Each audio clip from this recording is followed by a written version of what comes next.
to pull out of their hats as game number 1 between Method EU and the Doppler effect gets underway in Dagor.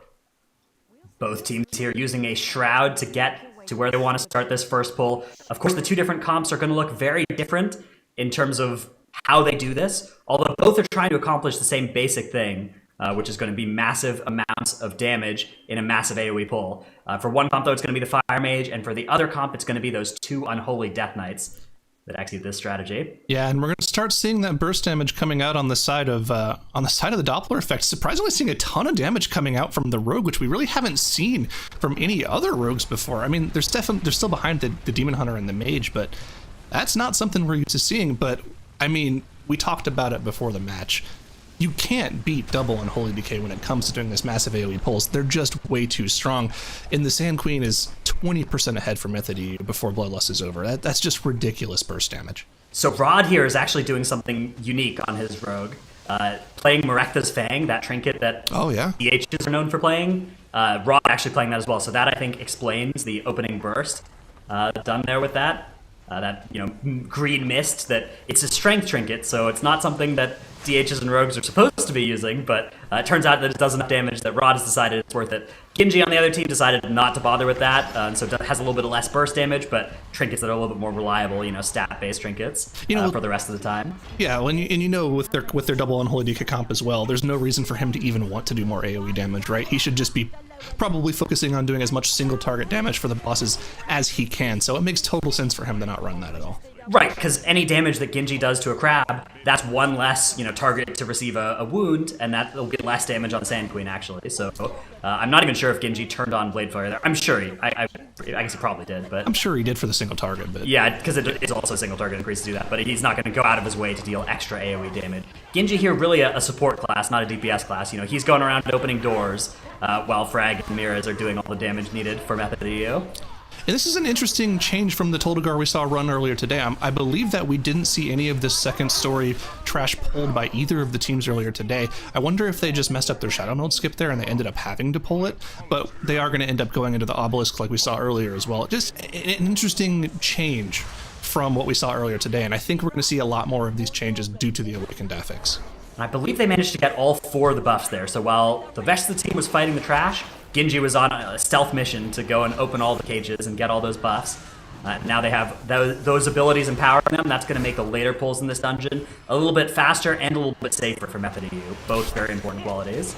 A little unfortunate, they tried to stack up all 4 of the stocks of the Corruptor there on the bridge, but didn't quite get all 4 of them in. They were split 2 and 2, so they didn't quite get the AoE around. They should get the line of sight of them on them around the corner here and be able to finish them off. Of course, each of those Mind Flays is interruptible, but does a lot of single target damage, so if they all end up targeting the same player, that person could drop quickly. It looks like they've got them all down now, though, so they're going to be moving the Blood of the Corruptor up to the position for Jess Howlis, and, no issues so far for them. Yeah, it's looked clean for them. Those eye stocks can really murder players, though. The way that their mind flay works, targeting those closest players, often the closest player to all 4 of them can be the same person, and that person, if the channel goes on them for a couple seconds, can die very quickly. So it was well handled by them, even though they could all port them together and then AoE stun them like they probably planned to do. And unfortunately, on the side of the Doppler effect, we see Rod going down for them on this trash pack, and the only way they could potentially battle res him here is by using their engineering res. I wonder where he actually died, though, because it doesn't look like he's in range. I feel like they would have resed him at this point. It's possible that he was on a stealth mission as well, and the stealth mission failed. That it does happen. There's some true sight mobs around there. You can be caught. He's playing Dwarf, it looks like, so he has access to Vanish, but not Shadow Meld. And it vanishes down, and you get caught by some enemies. I think that is what happened, because on the damage meters I saw 0 next to his name, which indicates he probably wasn't in on the pull. Definitely worth it if you're able to get all 4 buffs, though, so that makes total sense then.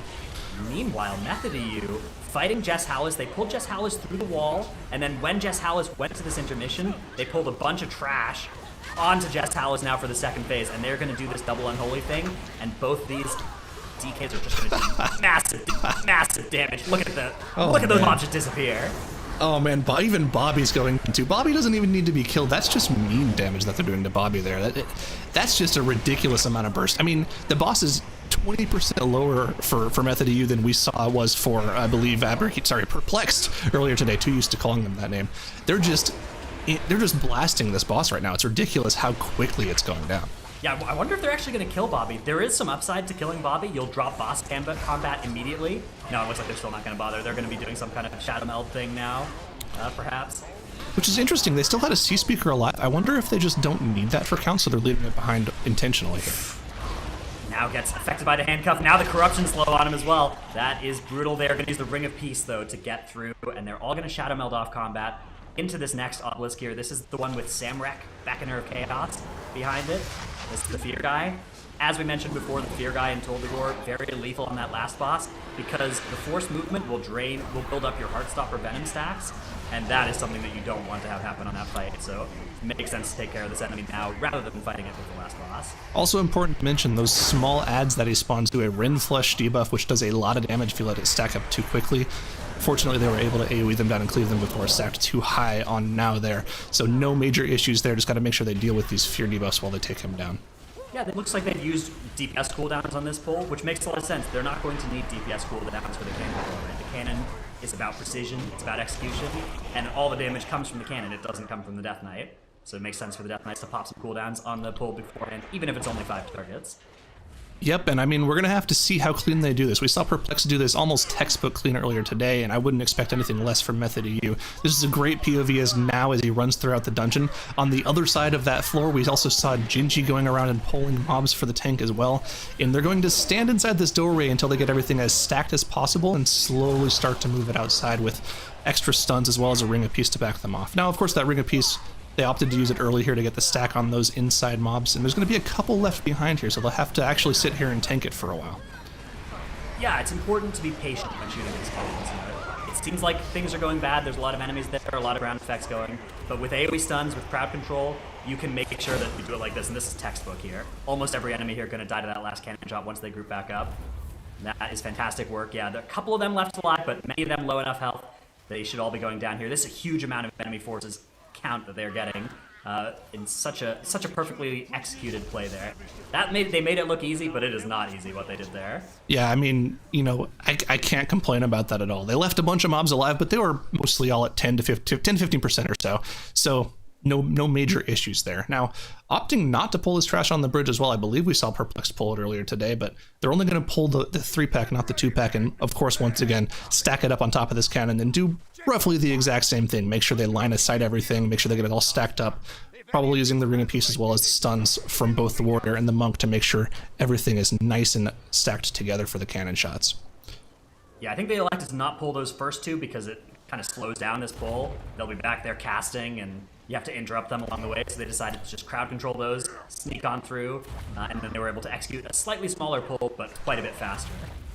Yeah, and they did a good job. I mean, they actually hit Ring of Peace bounce cap at the end. If you saw a Flamecaster just decide to walk on through at the end, so they were able to, you know, execute that with just a little bit of weird finicky stuff at business at the end, and you know, no major issues again for Method EU moving into Knight Captain Valeri.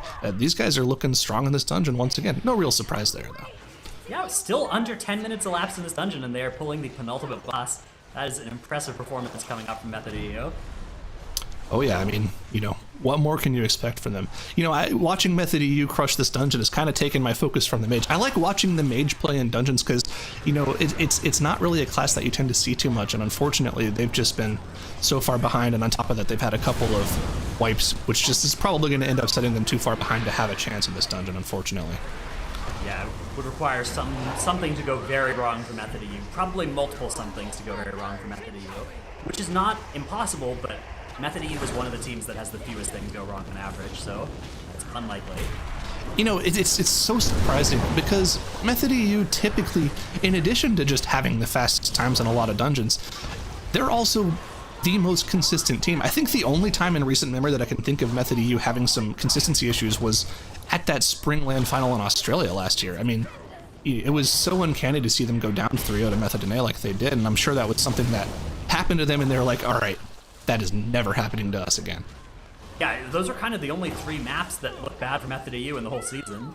Just unfortunate they all occurred at the same time in the same series to decide the season. Yeah, it was really uncanny. I mean, yeah, and after that they were lights out, so it's not really surprising to see them go right back to their winning ways in this first match that they're playing in the 2020 season. Knight Captain Valeri, 3% health, is going to go down. Now they'll have to set up. They do need to get a little bit of trash from this last area. Then they'll be pulling the last boss with, I believe, 2 obelisks. Yeah. They did the blood and the fear guys, so they're going to have the spider and the tank buster on this boss.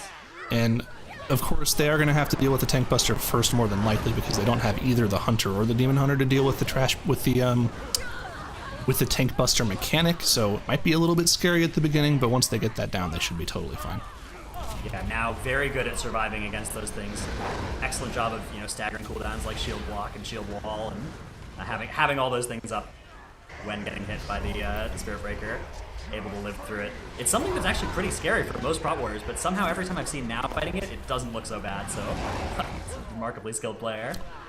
Yeah, and I think something interesting we can do here as well is we can see how they stack up to Perplexed just in terms of how these teams are in general. If we go back and look at what Perplexed's time was in their Dagor earlier today, they had a 12-20 on the dungeon. So let's see how close those two teams are here. I want to see how close the number 1 and the number 2 seed coming in to this match are. Yeah, so 12 minutes, 20 seconds, the time to beat here at Method EU. Pulls the last boss under 11 minutes on the timer. They are going to fight it in that same spot that Perplexed did fight it, between these 2 cannons, near those 2 obelisks. That makes sense because that is where the awakened enemies will spawn, and you really need to be careful. Even if they wanted to move all the way over to the other side of the room, they don't really have the ability to do that because of that heart stopper venom that they would be building up along with moving.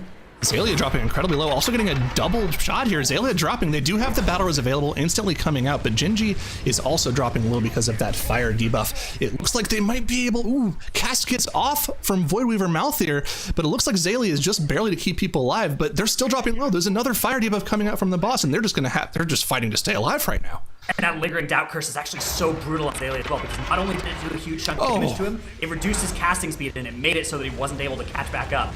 They got a couple more deaths here. Still another battle res available. It's going to go out on Xaylia as well. Frag's still alive, and they're going to be able to take care of Voidweaver Mouth here, but now they have to deal with Overseer Korgas with only 3 members of the group alive. That means that every single explosive burst cast is going to affect all 3 of these players. So they're going to have to get through their defensive cooldowns and to be able to live through all this. And the thing about this is it's worth it to try to stay alive through this, because if you wipe to the final boss after dealing with the awakened mobs, you have to deal with them again when you pull the boss. They're not dead forever. So they want to stay alive right now. Normally in this situation in previous MDIs, you would want to try to reset the boss and do it with 2 extra DPS alive because it would take less time to kill the boss, but that is absolutely not the case right now. So seeing how far is getting a little bit low from this dot, Xaylia I think is going to be the player in the most danger here. Oh, unfortunately the Deadeye cast is going to be something that they have to contend with as well. With only 3 players alive, they don't really have enough that Deadeye debuff safely. I'm not sure how they're going to handle that. I guess they have shadow melds and stuff available for the end of its cast. Yeah, we did see that. Xaylia melded the end of the cast to make it so that the Deadeye cast didn't go through, so they're actually going to be okay.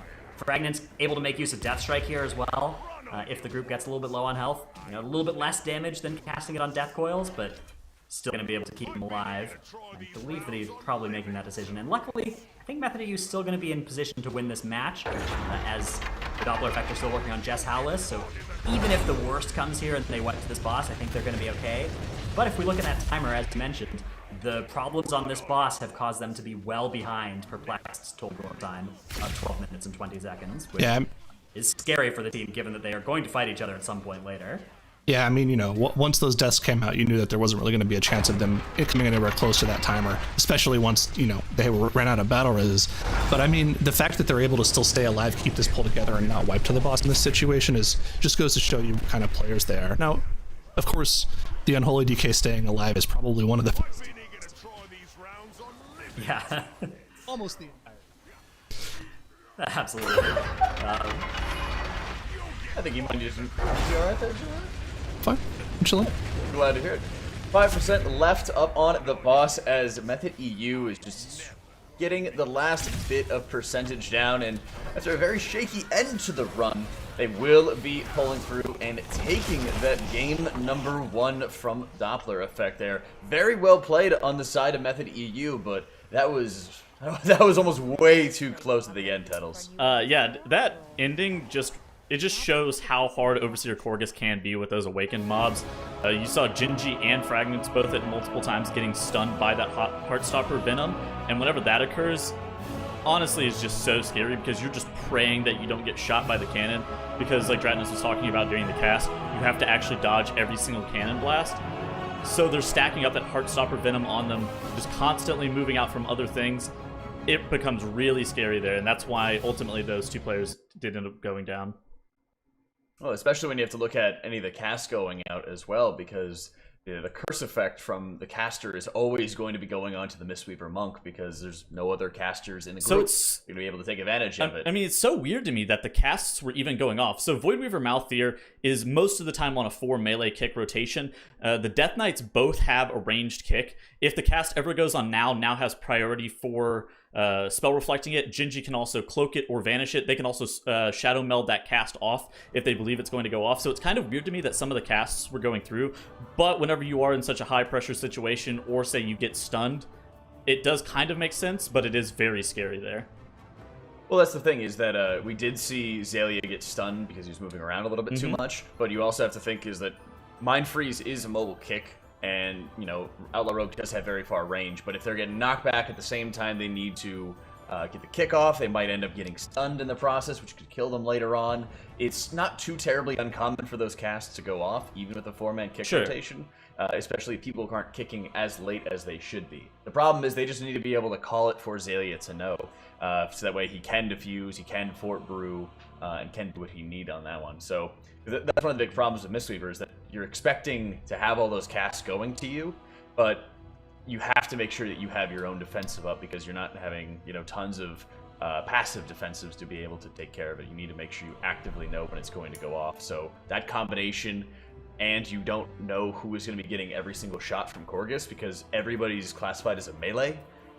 With that, it just makes it so the damage is really unpredictable. You're getting less value out of Rising Mist because you're not always extending and enveloping on the same people every single time. So it's a much more annoying and frustrating situation, I think, when everybody's tied in melee, when you're playing with the Mr. Monk, tight corners and everything like that. It becomes just a really big problem, but they were able to recover, and that's going to be game number 1 for them, Dranos. Yes, it is indeed, and they're going to be moving on to the King's Rest dungeon, so it looks like Underrot and Freehold were maybe both removed from the pool here, and King's Rest and Shrine are going to be the other two in the series, if I'm reading this correctly. That was the surprising thing, right? It's ironic. Yeah. We were talking about it, you're like, no, surely they're not going to, you know, ban those 2 maps. I don't know why you would willingly play these 2 maps, but, you know, we've got 2 interesting teams here that like playing long maps. Well, I'm not surprised that Doppler Effect would ban Freehold, just because Method Use Freehold looks so crisp. They've had so much time to practice on it, and ultimately their Freehold was around 3 minutes quicker from time trials to live play, so it would make sense for Doppler Effect to ban Freehold. As for why Underrot got banned, I don't know. Maybe there's just like too much variability in terms of Blood Swarmers for Method Use liking. They'd rather play something a little bit more consistent. Yeah, you know, you have to ban something. Even if you're happy with all the dungeons, you pick something to ban, and I guess maybe you think that the Underrot is a dungeon that, you know, one mistake is more likely to cost you the run, and so you pick the longer dungeons where one mistake is less likely to be so costly. I'm not sure. No, it's entirely possible. Maybe there's just a lot of confidence in like the hunter gameplay and knowing how strong the hunters are going to be for a lot of the pulls that they have in King's Rest. We've seen some like even double hunters in practice as well, Zyro. Well, the thing about it is, when you look at the DPS comp for Method EU, is all 3 of their players have mained just about every single strong class in the MDI at some point in their raiding careers. Both Jinji and Miraz, I think, are known for being hunter mains in the past, so the fact that they can just both swap to hunter at any point here and flex their comp to make that work is pretty ridiculous when you think about it. Yeah, it's insane, right? Because Method EU won the MDI last year, and now 2 Hunter mains on their roster. Hunter is really good this season, so the best team got better with the MDI, or the meta. You know what I find interesting? I bet we see a lot of Dwarfs this run, because it is that Raging Necrotic King's Rest, so Dwarf is substantially better. Yeah. It's every single like scary combination that we have to worry about. Exactly, so right? We're going to see far fewer Night Elves, far more Dwarves. Yep. And who knew it would be Alliance that was just going to absolutely dominate this expansion after Arcane Torrents went away. It was just like, we saw it a little bit back in Legions, ironic, where it's like, oh yeah, there's some cool Alliance things that they have. But Arcane Torrent, you just shut down all the mobs when it was the silence effect. Now we're just seeing, even after rogues are not as important, you're seeing Shadow Meld isn't as important. Still a lot of Night Elves and tons of dwarves for these. Well, I think it's just the natural progression of the game. Back in Legion, we had access to a massive amount of AoE CC, so every single mass pull went, okay, we're going to leg sweep, which is a 5-second stun, into another 5-second stun, and then we're going to start using our Arcane Torrent so that we don't DR our stuns too much. And by the time you're done with your 20 seconds of AoE crowd control, the pull is pretty much dead and you can just start individually interrupting. In BFA, you really have to kind of nail everything down to a T, make sure every single individual cast is interrupted or stunned, which is why we've seen so many strong rogues. But at this point, we're just seeing more of a AoE everything down before it's able to damage you in this final season of BFA. Well, I think that comes to how corruption has been working and just how amplified everybody and all players' DPS actually is, because we have corruption now, we have essences now, just so many compounding and stacking effects where you're just literally going for broke like you did back in Legion, where it's, does it kill me or do I kill it? And it's just like, there's no in between. Either you die or you kill it in 25 seconds. Right, or you struggle with the last boss fight and just slowly eke out the victory there. I mean, we've seen it twice now, Motherload and on Dagor right now. So it goes to show that, yeah, even when you're having your minor mistakes, you're also having to think about your opponent as well. And that, Method EU's time for Dagor is good enough against the Doppler effect, but you mentioned it earlier, Zyro. If they're going up against Perplex later on, they're going to need to make sure they clean it up. Yeah, I mean, that Dagor was enough to deal with Doppler effect because Doppler effect had far more issues in the dungeon, but the way Perplex was playing earlier, they're showing why they got that #1 seed in time trials. They played fantastic, and Method EU, we saw a side of Method EU that we really haven't seen that much. Dracnos and I were talking about it in there a little bit. Method EU is known for their consistency, and just seeing them kind of have a little bit of nerves in the first map is a side that we don't see too much from them. Yeah, we really saw the side, this side in Method that we never really see in Dratnos. We saw the human side, really. And, it happens every now and again, and we'll have to see if they're going to be able to, go back to their vampiric overlords, as game #1 in King's Rest is ready to go between Method EU and the Doppler effect. And after that shaky victory, though, Method EU wants to come out strong and seal this series 2-0. We'll see if they're able to do it. Well, Zyronic got his way with you in round 1, and now I'm with you in round 2, Dratnos. Are you ready for some nice King's Rest action? I always just love a beautiful couple-hour-long venture into King's Rest. I don't know, what's the longest amount of time you've spent in this dungeon, Tunnels? An hour and a half. Single run. An hour and a half, all right, I have you beat. I have a 2-hour King's Rest on my page. That was a weekly no-leaver.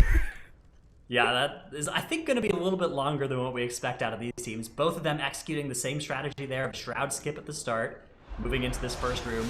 We can see the Doppler effect there. Doppler channeling that Ajar Spawn's power, getting ready for a big combustion. So something that's interesting that you see from both teams is that Genji and Rod are over there off to the side, making sure that they can cloak off all of those minions of Zul that do that fear.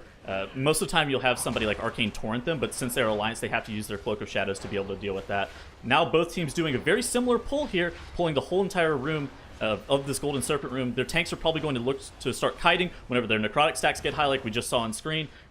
Probably utilizing that dwarf racial like you actually do see from both sides. Then they will start looking to line those casters, those witch doctors, and be able to deal with this pull. So you see on the side of the Doppler effect, their tank is actually using those fire braziers to be able to just kite around and not get casted on, whereas on the side of Method EU, they were kind of using the geometry of the wall at the very back. But both teams getting down that pull in very quick time. Yeah, actually looking impressive there for the Doppler effect. They had 2 DPS blasting off rather than just 1, with Stone and Doppler on the DH and the Mage, whereas for Method EU, it was pretty much only Frag on the Death Knight that was doing massive amounts of damage on that pull. So maybe an upside here to Doppler's comp with the slightly off-meta pick there of the Mage and the DH to support it. Yeah, I just took a look, and Stone is still running that Merectus Fang trinket from Temple of Sethros. If you are in fact a Demon Hunter player, I would recommend getting that from some plate wearers, and so that you too can do. It's a little bit less good on the live servers, because on the live servers you can get it traded to you at 465, but on the tournament realm you can get it at 475. On the live server you can't get it as a DH out of your weekly box, so there's no way to get it at 475. But it's still good, yeah, it's still good even on live at 465. Still very overpowered. So you actually did see a Ring of Peace coming out there from Method EU to try to delay those slams from those Guardians. You actually see that they are also trapping some of those animated gold so they don't have to DPS them down. No wasted DPS there.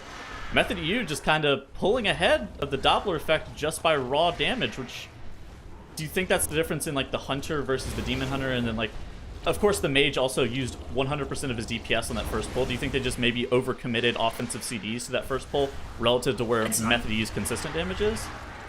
I don't think it's an overcommitment. I think it's definitely right for Doppler to have combusted. Oh my goodness, so low. One heal. There. One heal. That is spooky.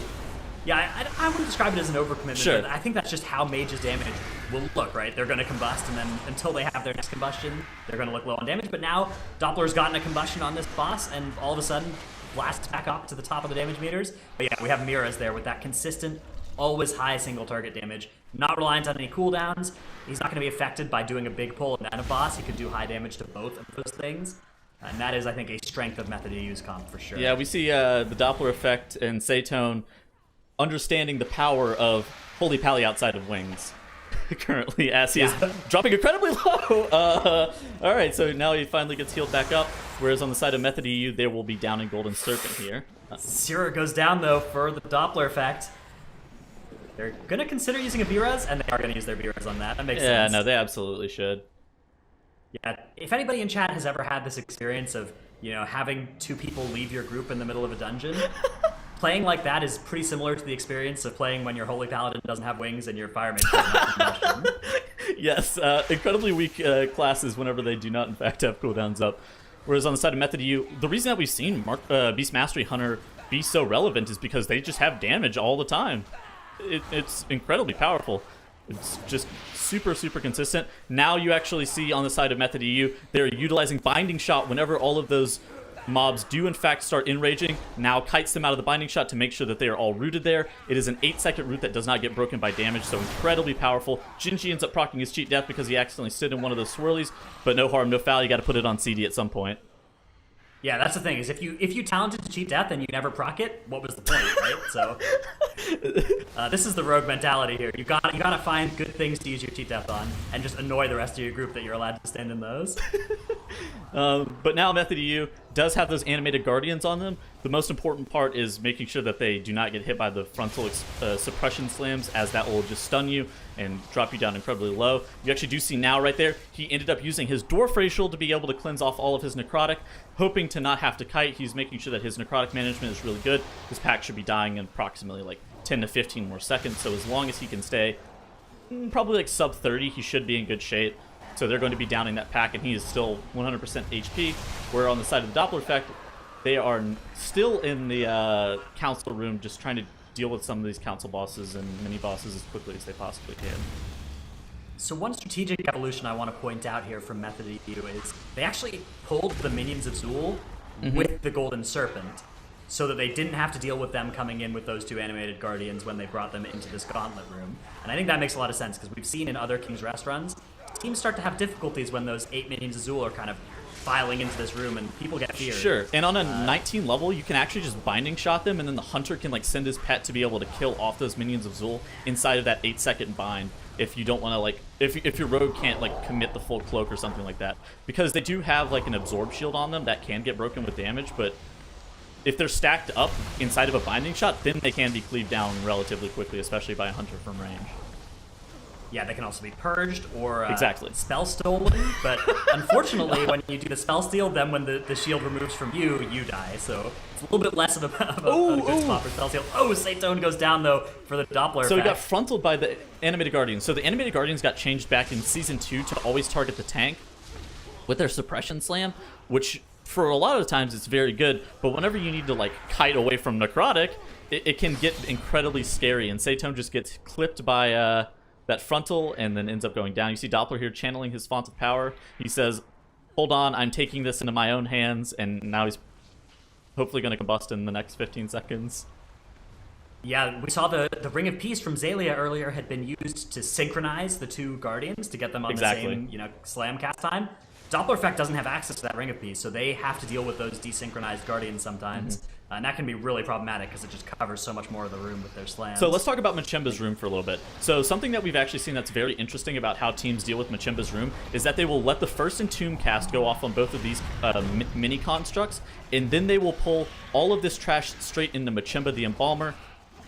That's going to be very scary, especially in a necrotic setting where your tank will get beat down by Machimba, as he is one of the hardest meleeing bosses in the game. You're probably going to see them looking to pull the boss here. Okay, so now ends up using his Dwarf Racial. Now Machimba is pulled. There. Yeah, Fragnant's just blasting there. Whoa, look at that damage. 5 million DPS there for a second. Whew. That is actually, it's really fortunate that Fragnance was not the person who was entombed out of the second time, because when that happens, it's a lot harder to set up all that damage. But it worked out for them, and they were able to just use those slimes as fuel for the huge amounts of damage. And Machimba already at 80% health now, all the trash dead. Now a little bit low on HP, 6%. Oh my goodness, he got melee with... and dies. No. Okay, so... Gets slapped directly in the face. So Mira's got targeted with the Entomb, it feigned off. The boss cancels his Entomb, melees now once for no reason, and instantly kills him.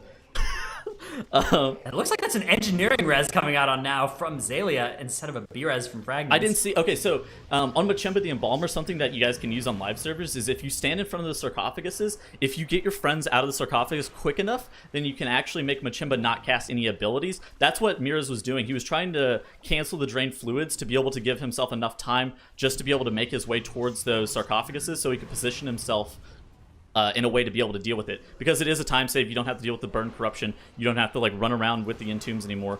Now ended up going down for it, and they didn't get the click off, unfortunately, on the sarcophaguses, so they have to deal with the full thing. Yeah, so they're going to have to deal with these abilities. Yeah. If you can get your friends out of that coffin fast enough, you just don't have to deal with the burn corruption at all. Yeah. So... now they're just dealing with Machimba the Embalmer. I mean, it is easier on your tank if you don't bug him out like that. Like, ultimately, it's... your tank stacking up Necrotic, even though it is quicker to kill the boss, it is very scary. Yeah, especially, you know, there's a problem where if you've died and maybe that has caused your cooldowns to be a little bit bad, like you died with shield block up, you get rezzed, your shield block uptime can often be quite... in danger for the rest of the pull after that happens. Yeah, because they are running hard to recover. Because they are running bolster and whatnot, so they do have like a significant amount of shield block up time. Like they end up losing, I think it's like 6 seconds every minute or so, where they just need to like run away. Well, now he's playing Strength of the Warden Major as well. He doesn't have access to that Vision Major, so he's going to have a little bit less of those like, you know, avatars and the extra rage and everything going around. He's not got. Yeah, so I think that he's got fewer of these defensive moments, and he's probably going to be relying more on shield block to keep himself alive. He's playing. No, he's playing Memory of Lucid Dreams Major, is what it looks like. Oh, yeah. Okay, so he's playing Memory of Lucid Dreams Major according to our inspect tool. Then that is actually going to be something that will get him back to his wall and stuff faster, and I'm entirely wrong. So I saw the Strength of the Warden minor effect on his brain, but that's just the minor that he's got. Okay, he's not wearing it as a major. So we've seen a lot of tanks run. Not a lot of tanks, but a lot of Protection Warrior tanks run Memory of Lucid Dreams Major. So one, it gives you a lot of leech, which helps with their sustain, and two, it gives them a significant amount of rage, so that they can get their block charges up quicker, so that they can get just enough rage to get that.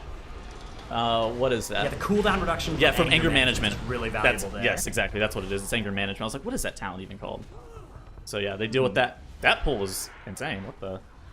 That was done very, very well. That pull is extremely scary. Yeah. A lot of very lethal mobs in there. Fragging just grips in the archer, and they just pull everything else, double reflect the bolts on them, and then Fragments blast off. Okay, so for those who are... this is a double awakened pull. Yeah. So for those who are uninitiated, there are 2 awakened pillars at this point in King's Rest. You can click both of them at once. Very ill-advised. It is incredibly scary, especially on, like, if there's on-death affixes present, then all of the mini mobs, like the eye stalks or the beetles, will do on-death effects, such as like bolstering or whatnot, to one another. So absolutely do not do this under any circumstances in on-death affix weeks. That was wild by Method EU. Yeah, you know, you might be thinking, well, they fight three awakened mini bosses with the last boss all the time. How is fighting 2 of them at the same time in the middle of the dungeon any different? The difference is those armies and Azoth casts don't happen when you pull them with the end boss, but they do happen if you activate 2 obelisks at once. So they had to deal there with the tentacles at the same time.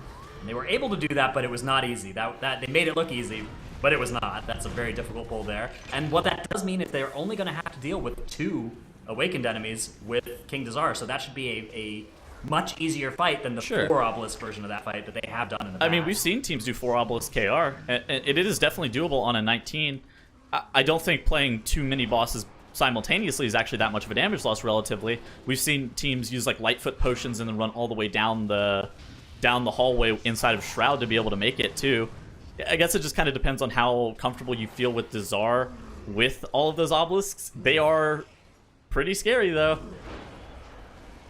Yeah, I mean, if you're going to activate one of those obelisks there, you may as well activate two. It doesn't slow you down very much, as long as you can survive it, right? Yes, exactly. That's the thing, is that figuring out how to survive it is the hard bit. Yes, hit them with the minor caveat of, you must live. Yeah.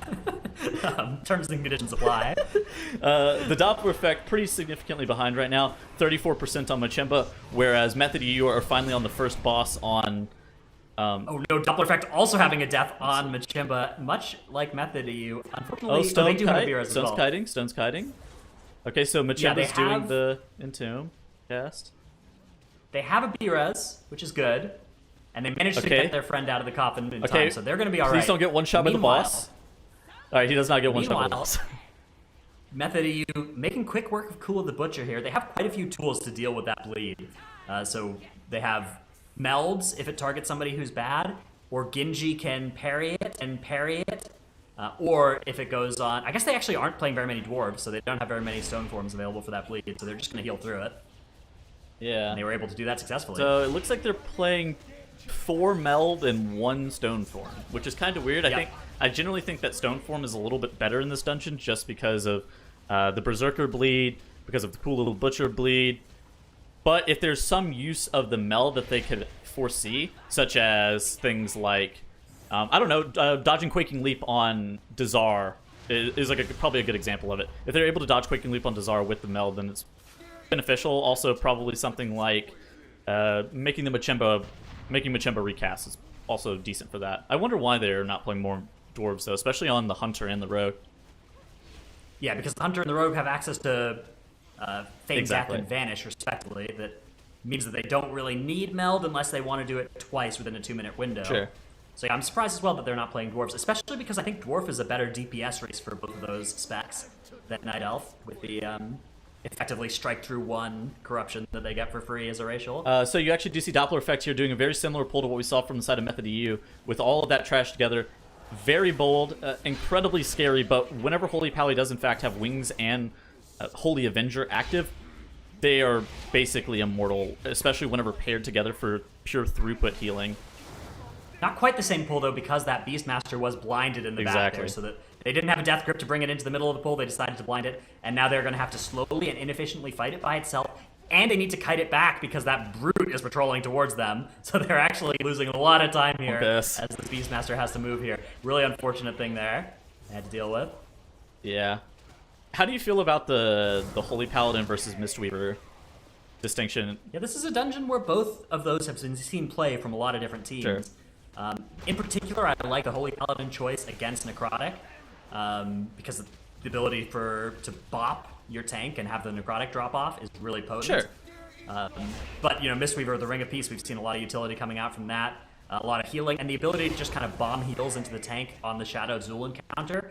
Holy Paladin very good at healing a tank on Shadow of Zul while they have wings up. Once wings falls off, it starts to get a little bit more sketchy, and those prop warriors really do need quite a bit of love to get through the Shadow of Zul encounter alive. Yeah. Once they start running out of those cooldowns, they really don't have much against magic. I mean, what do you think would necessarily be more damage, Mistweaver Monk versus Holy Pally here? So the Holy Paladin probably is going to show up with, if they're pressing all their buttons, they can probably have a higher placement on the damage meters, but Mistweaver can absolutely pump more damage when you factor in the Mystic Touch that they're bringing as That well. is also a very good point, and maybe they believe that with the Binding Shot and the Ring of Peace utility, they don't necessarily need that bop. So, I mean, that also could just come down to the fact that Azalea may just be more comfortable on that Mistweaver Monk. Who's to really say? The guy's a... Azalea that guy can play anything, yeah. though. Like, at the end of the day, he can actually just play anything. I'm sure that they decided the Mistweaver was the better healer for this run. I agree, yeah. I don't think that they would make this as a comfort pick. But maybe. Oh, you saw Mirrors there actually soothing off one of those mobs with his... I don't even know what hunters have at this point. It's not like Tranquility Shot. It's tied to their pet, right? Yeah, it's like Spirit Shot. It depends. It's got a different name, actually, depending on which pet has the soothe. Okay, interesting. Yeah, they the soothe that comes from the hunter. That have soothes, yeah. It's also a magic dispel, too. So, huh. Interesting. Yeah. All right, so now we see the run killer, Shadow of Zul. Yep, Shadow of Zul here. All of us have spent time playing Shadow of Zul. A progression experience. This can absolutely be that. You know, I've been in runs recently where you pull Shadow Zool a couple times and you're like, all right, actually we need to clear some more trash so that we can bring this to the graveyard and just fight it there. And, the corpse run. Chain wipe against it for a while. Yes. Yeah. We'll drop an auto hammer so that we can repair during the Shadow Zool pull because we're gonna die 10 times each. But I don't think that that's too much of the worry here for Method EU. Dying 10 times, that is. Now it's looking very healthy. Still has Spell Reflect available. Spell Reflect doesn't actually bounce the barrage back at Shadow Zool, but it doesn't get consumed either, so you can get 5 seconds of magic PR. Exactly. Oh, and you see here's the Enrage. Activating it now. Rage quickly soothed off. Very good to have a soothe in the comp here. Both teams... Actually, wait. How is the Doppler effect going to soothe Shadow Zool? I think they're not. I imagine that's going to be a challenging 30% for that mini boss for that team. Dratnos, yeah. I think I have noticed the same thing, and I believe you were probably spot on. I've identified a problem here. Hold on. I think you're right.